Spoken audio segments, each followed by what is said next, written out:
তার বিখ্যাত কোটেশন শোনো, revenge is a kind of wild justice. কত সুন্দর কথা! রিভেঞ্জ হচ্ছে এক ধরনের ওয়াইল্ড জাস্টিস। ওয়াইল্ড মানে হচ্ছে বন্য বা নৃশংস, বন্য বা নৃশংস বা উগ্র, নিকৃষ্ট। আর জাস্টিস মানে হচ্ছে বিচার। তাহলে রিভেঞ্জ হচ্ছে এক ধরনের উগ্র বিচার। মনে করো তোমাকে একজন এটার জন্য মারছে, তুমি কি আবার প্রতিশোধ নিলা?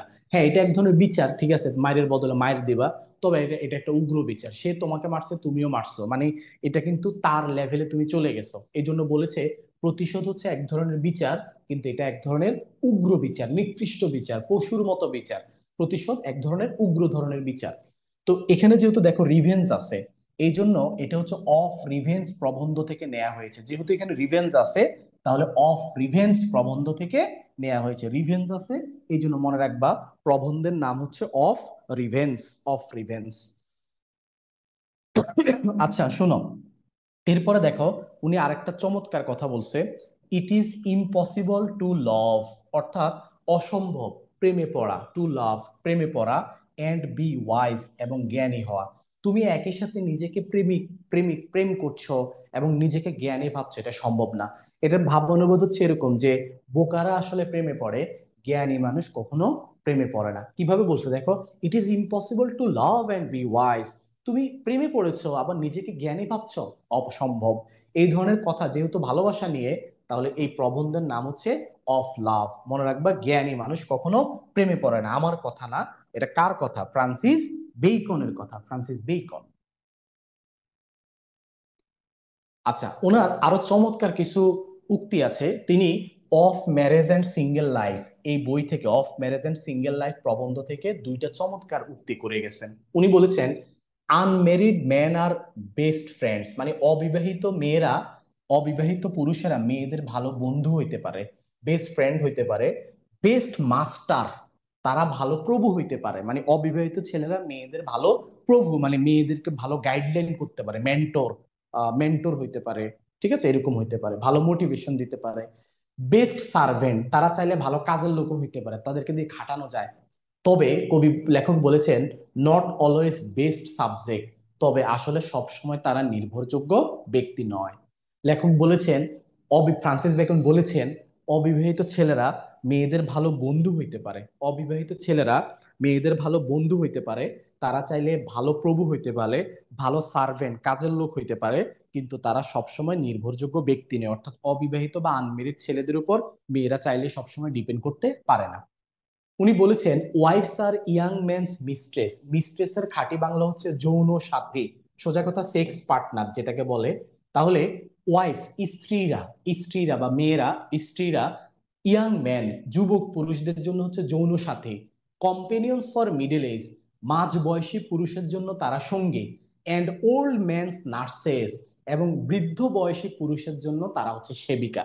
অর্থাৎ তিনি নারীদেরকে বিয়ের প্রতি অনুৎসাহিত করেছেন, মেয়েরা বিয়ে শাদী করো না, করলে ফান্দে পড়ে ধরা খাবা।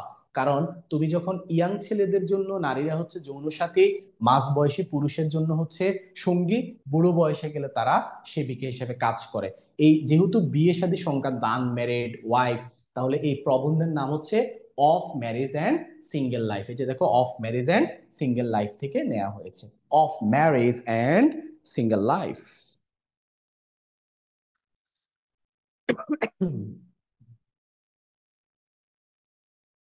ওকে, এরপরে দেখো, পরের ইয়ারটা দেখো, সেটা হচ্ছে উনি বলেছেন বই সংক্রান্ত, যেহেতু বই নিয়ে এই জন্য অফিস স্টাডিজ, অফিস স্টাডিজ। উনি বলেছেন, some books are to be tested.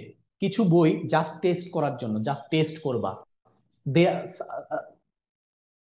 এখানে একটা আদার্স হবে, আদার্স, ও some books are to be tasted, কিছু বই জাস্ট টেস্ট করার জন্য।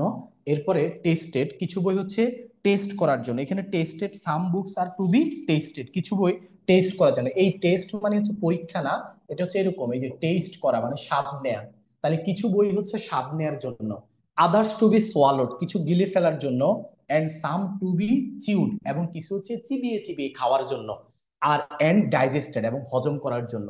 মানে তিনি বই পড়ার গুরুত্ব নিয়ে বলেছেন, দুনিয়াতে সব বই তুমি ব্রেনে ধারণ করতে পারবা না, কিছু বই জাস্ট টেস্ট করবা, কিছু গিলে ফেলবা, আর কিছু হচ্ছে এমন ভাবে চিবিয়ে চিবিয়ে হজম করে ফেলবা, মানে এগুলো লাইফের জন্য দরকার, মোটিভেশনাল বুক বা জীবনে যেটা বেশি দরকার।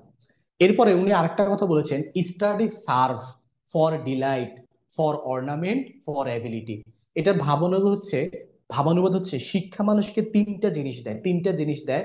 শিক্ষা মানুষকে ডিলাইট, আনন্দ দেয়, অর্নামেন্ট, সম্মান দেয়, এবং অ্যাবিলিটি মানে জীবিকা অর্জনের ক্ষমতা দেয়। শিক্ষা মানুষকে তিনটা জিনিস দেয়, শিক্ষা মানুষকে আনন্দ দেয়, এরপরে সম্মান দেয়, এবং জীবিকা অর্জনের ক্ষমতা দেয়, জীবিকা অর্জনের ক্ষমতা দেয়।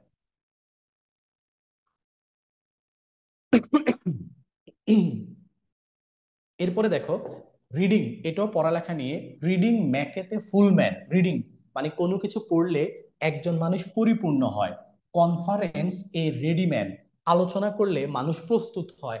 রাইটিং অ্যান এক্সাক্ট ম্যান, এবং লেখালেখি করলে মানুষ পরিপূর্ণ হয়, এক্সাক্ট হয়, মানে মানুষ কি করে, পরিপূর্ণ হয়। তাহলে দেখো, রিডিং মেকেতে ফুল ম্যান, পড়ালেখা একজন মানুষকে ফুল করে মানে প্রস্তুত করে। কনফারেন্স কি করে, রেডি করে প্রস্তুত করে, এটা ফুল মানুষ করে প্রস্তুত করে। আর রাইটিং হচ্ছে একজন মানুষকে প্রকৃত মানুষ, এক্সাক্ট মেনে পরিণত করে। তুমি যখন একটা বিষয় নিয়ে পড়বা, তুমি এটা নিয়ে ফুল পরিপূর্ণ হবা, এটা নিয়ে আলোচনা করলে প্রস্তুত হবা, লেখালেখি করলে একজন মানুষ প্রকৃত মানুষ হবা, এক্সাক্ট ম্যান। অফ স্টাডিজ থেকে নেয়া।